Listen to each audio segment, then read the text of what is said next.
এরপর যখন mass rearing শেষ করার পর আমরা এক্সপেরিমেন্টটা সেট করব, তখন আমাদের ইন্ডিভিজুয়াল মাইটের লাইফ সাইকেল দেখার প্রয়োজন হতে পারে।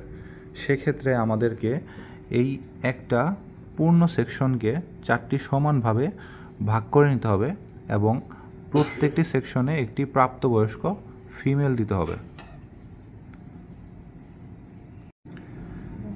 এখন আমরা সমান করে 4টি সেকশন করার জন্য 2টি জলপট্টি কেটে নেব।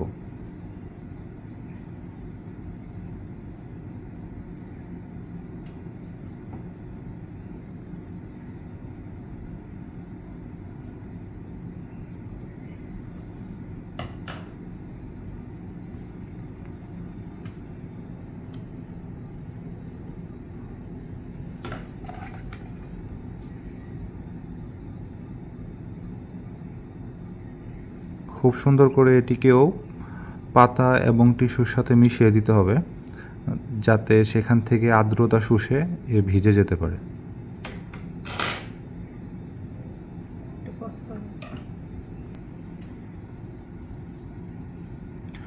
আড়াআড়িভাবে আরেকটি জলপট্টি বসিয়ে নিলাম এবং পুরো সেকশনটি 4টি সমান ভাগে বিভক্ত হয়ে গেল।